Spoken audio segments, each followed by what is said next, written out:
Hey everyone, my name is Mark.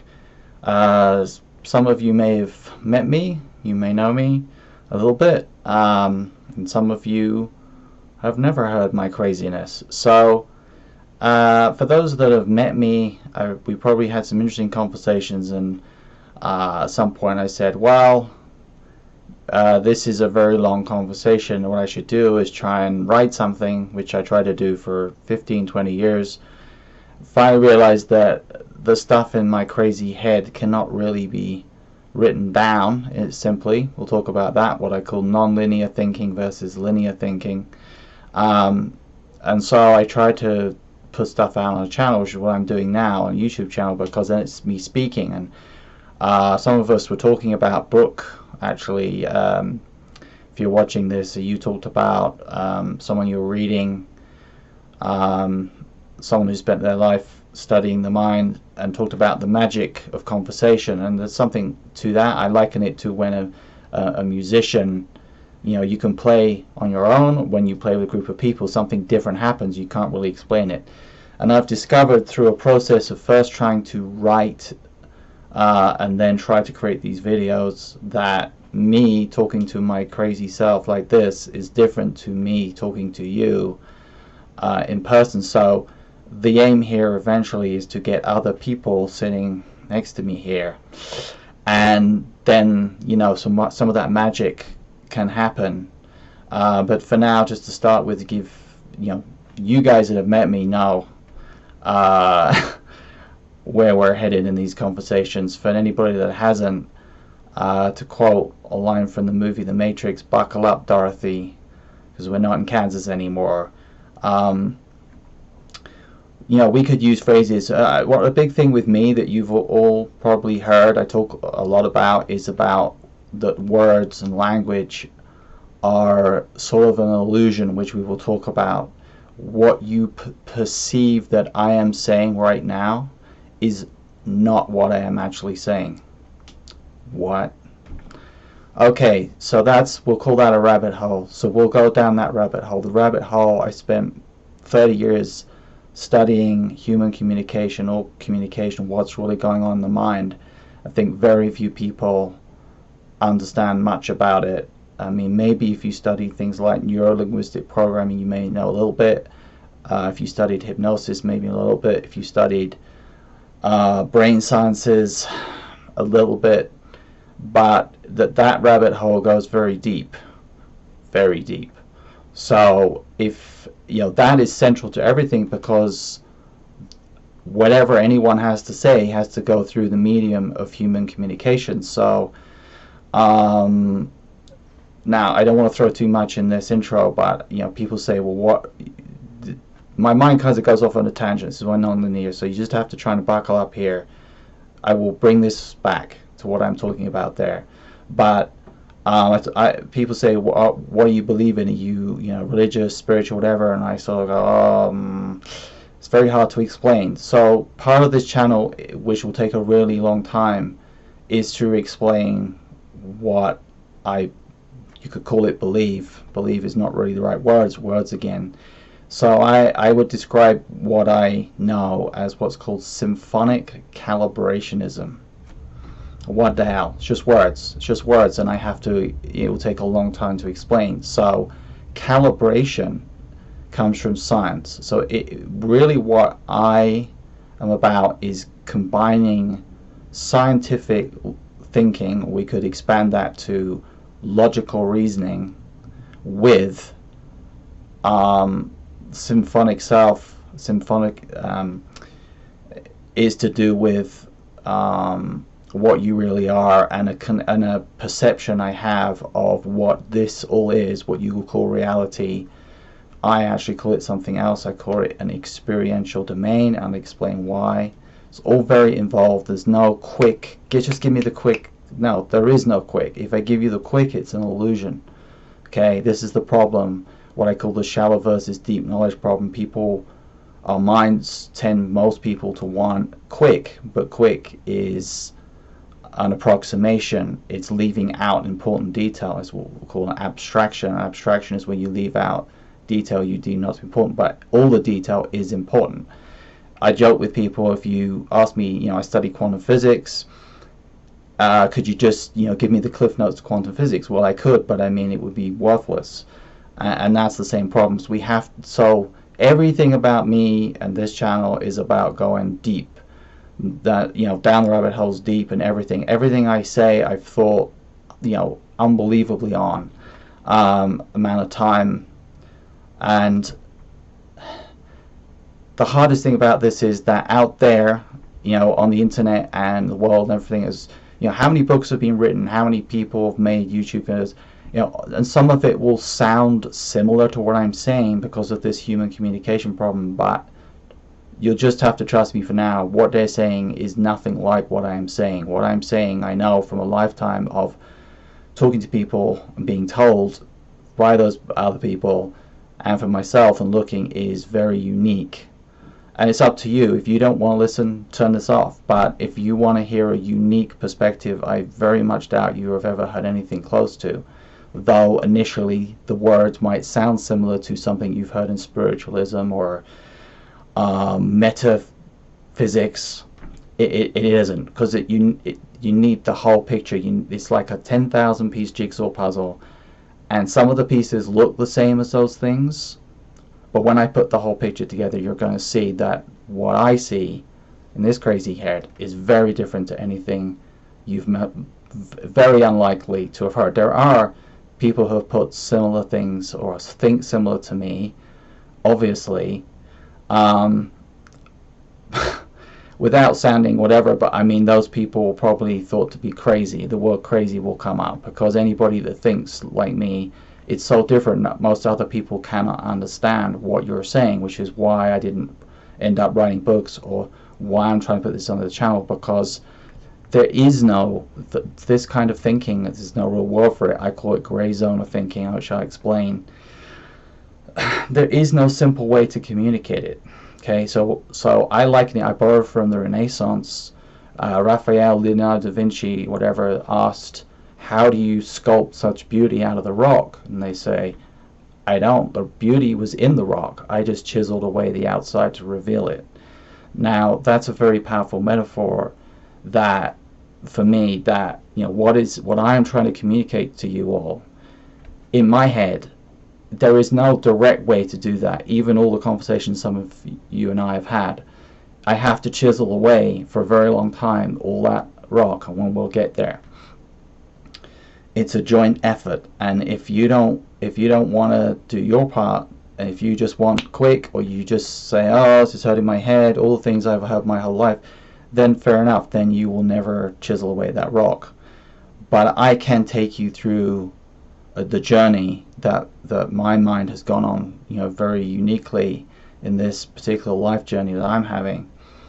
The purpose of which, my life journey, is to do this and communicate this to those people that want to take this journey the same as me, which is not going to be that many people for reasons we'll explore. The biggest issue most of you will have is something in your mind, what I call the veil, that will constantly say, this guy's crazy, I should turn this off, this guy is confusing me, this guy is whatever. It's a little voice in your head that it's very hard to explain unless you've experienced it, that is constantly wanting to, what I call, pull you into this experiential domain, or tether you, and not allow your higher self, to call it your symphonic self, to perceive what you really are. I'm throwing a lot of weird stuff out there. These words are meaningless. This is what you're going to hear from me over and over and over. Words are worthless, right? Anybody can say anything.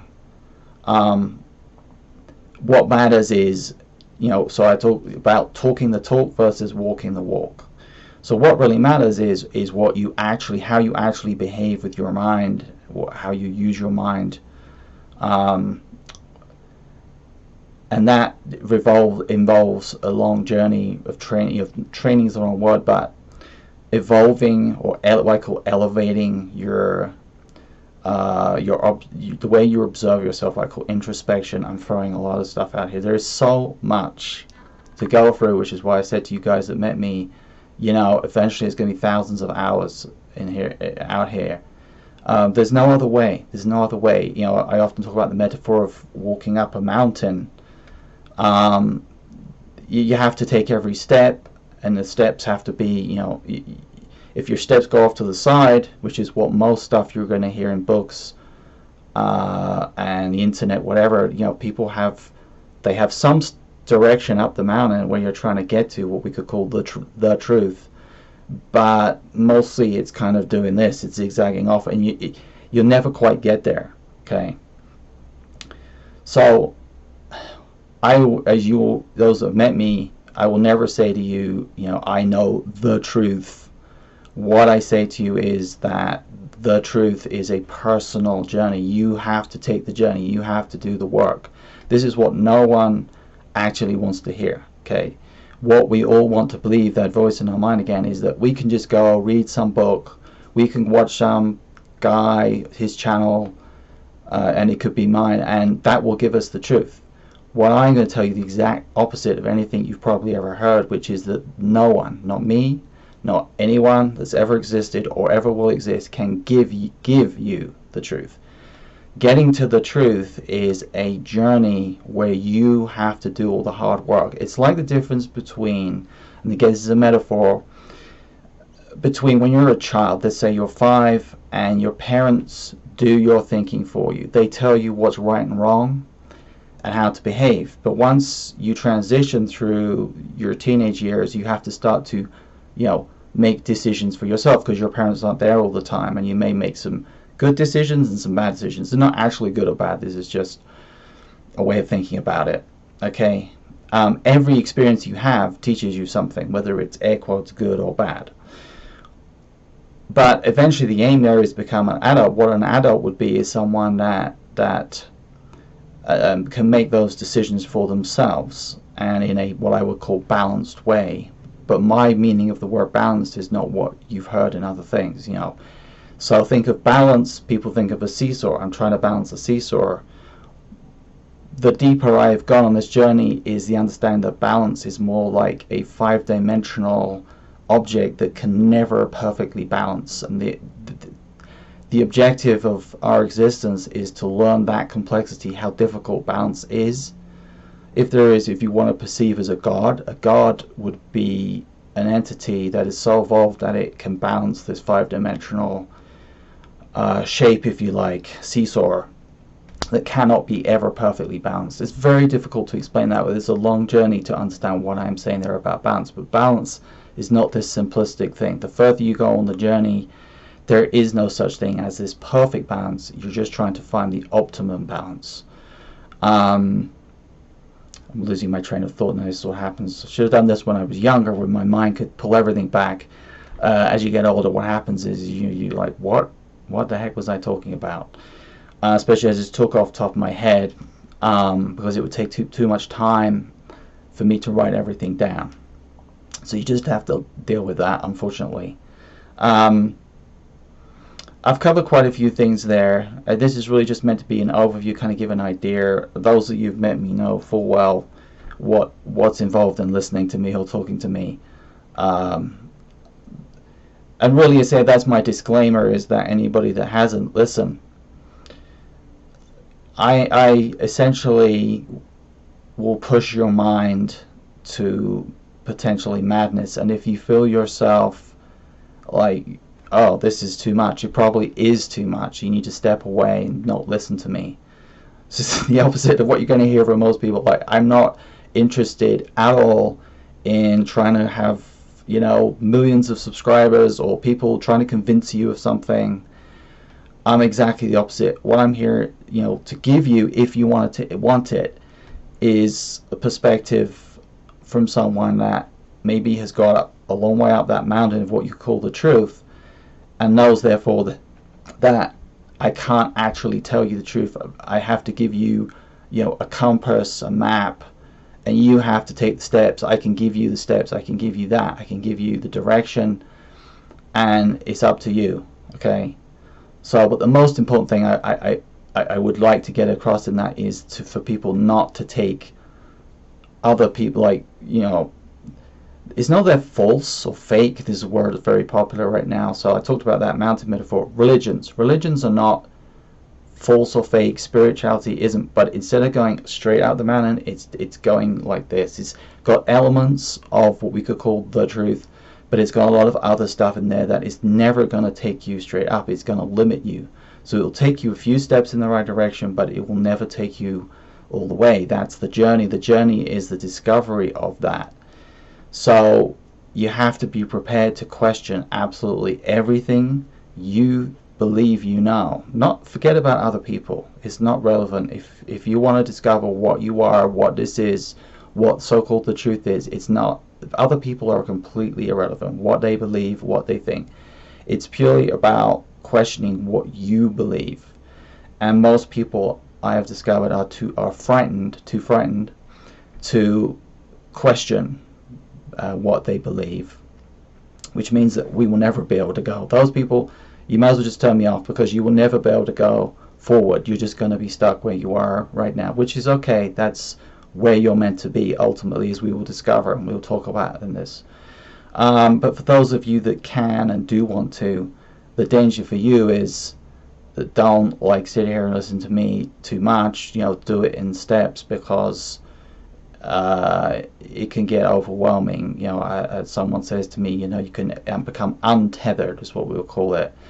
Look at someone like Van Gogh. I think is very similar. So someone has a very unique perspective in their time, are considered insane and just talentless, useless painter who died in poverty. So this is typical of people who think like this.